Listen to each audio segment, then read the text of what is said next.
Airlines TV. My name is Frank Fortunato. Today is Tuesday, February 11th, 2014. There's been a plane crash in Algeria. It was a C-130 military transport plane. C-130 Hercules aircraft actually crashed in eastern Algeria. There are conflicting reports of how many people are on board. Associated Press is saying 103. Al Jazeera is saying 130. However, the Algerian security people are saying that all are dead. The plane was flying to the eastern city of Constantine. It crashed in, quote, poor weather conditions. Witnesses told the AP that the plane clipped a mountain and then crashed. It was carrying soldiers and members of their families, as well as, of course, the crew. Excuse me, in Atlanta and in the southeastern U.S., the area is preparing for the second major winter storm in as many weeks. Nearly 900 flights have now been canceled at three of the region's major airports, mainly at Hartsfield International Airport, mainly by Delta Airlines, which uses that as its global hub. Forecasters are issuing an unusually dire winter warning for much of Georgia, but many residents already were heeding their advice to stay home and off the roads, leaving much of metro Atlanta a ghost town during today's commute. Here's what the weather service is saying. The storm could be a catastrophic event, reaching historical proportions. Rain had begun falling in Atlanta this morning with snow in North Georgia, and schools were canceled. Precipitation is supposed to continue into the long night. Then that precipitation is going to move up the East Coast into the Northeast, into the New York metropolitan area. Yesterday afternoon, our time, the Thames River breached its banks south of London, causing flooding in areas that had previously not been inundated. There has been a tremendous amount of flooding in the United Kingdom, in the southern part of the country, this season. And the environmental agency head, Lord Chris Smith, spoke up saying that his agency has had to endure massive cuts to its budget since the Cameron coalition government came to power in 2010, despite his warning that this would affect the agency's ability to defend the country against floods. Yesterday, the flooding misery spread from the southwest to the more densely populated London commuter towns. And Chris Smith said that he had warned that there would be consequences when the agency's funding was cut. The Environmental Department said in response, "We are spending £3.1 billion over this Parliament on flood management. This is more than ever before." David Cameron, the Prime Minister, refused to rule out sacking Lord Smith on Monday as the bitter argument over who's responsible for the floods escalated. Cameron has traveled into the West Country several times to try to take personal control of tackling the flooding. There were dramatic scenes yesterday in the commuter belt to the west of London, with parts of towns such as Windsor, Staines, Datchet submerged by flooding in the River Thames. With more rain forecast, hundreds more homes face flooding and rail lines are set to suffer widespread damage. Weather people are saying there was a high risk that the Thames, the Severn, and the Wye rivers would all breach their banks within days. The analyst at AM Best said there are some very high-value parts of southern England. If I'm not mistaken, I believe that's where Downton Abbey is located. UK home insurers are expecting that the total, in fact, could reach £750 million just on insured losses. Economic damage, they're saying, could come in at about £650 million. Well, we all remember when Aon and Berkshire Hathaway opened their London-based platform, essentially a delegated authority bid, and allowed Berkshire Hathaway to run 7.5% of all of Aon's business through it. Shortly afterward, plans began to be revealed that Willis was going to try to do the same thing. And they had announced People's Insurance Company of China and Hiscox and Berkshire Hathaway as the three carriers they were going to line up for their own platform. This was back in October. Thus far, the only one that's been lined up is Berkshire Hathaway. That is sitting there happily writing business and actually reaping premiums off it. This is after 8 months.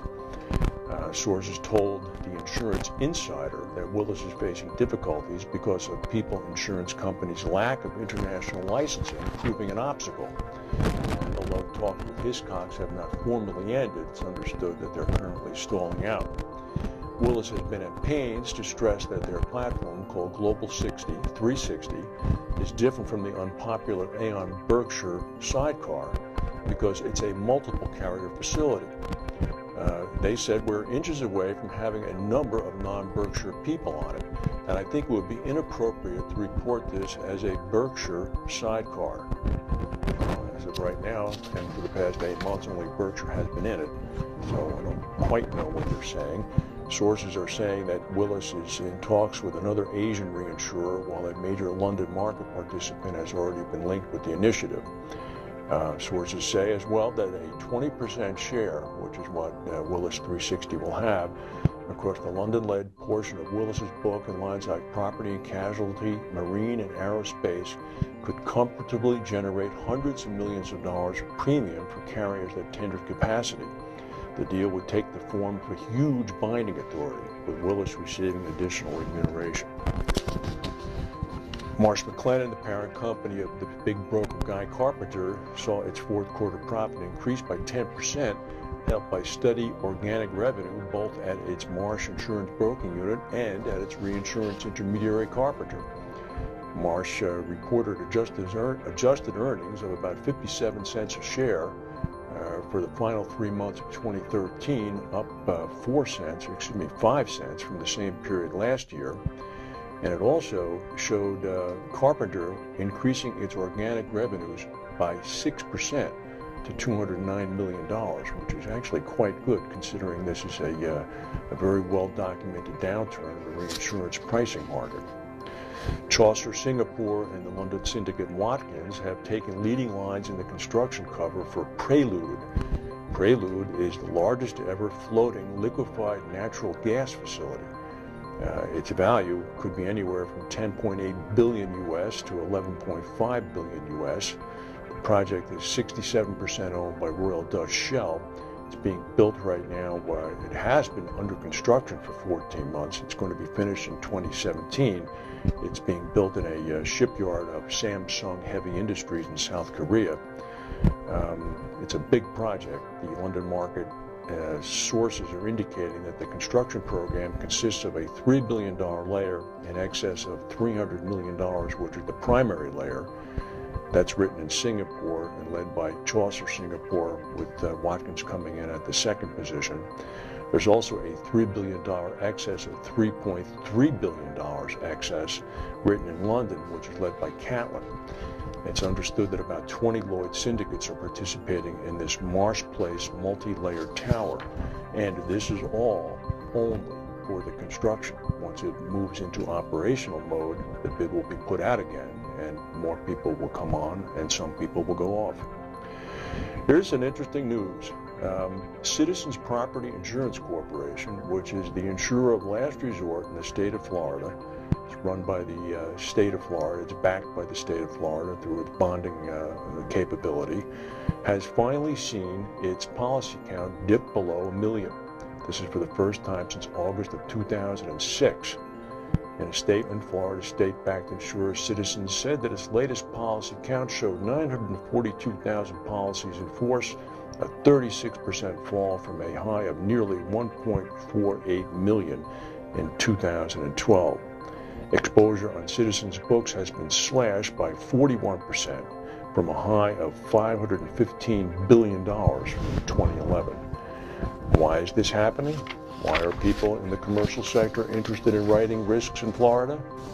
Florida hasn't changed its geography, but Florida has not been hit by any hurricanes lately. So as a result, the state of Florida is able to breathe a sigh of relief and push these coverage policies out the door and into the private market. That's the news for today. Janet Yellen is making her first appearance before Congress today as head of the Federal Reserve. The market is watching anxiously for any telltale signs of what her strategy will be. We'll be watching too. We'll see you tomorrow.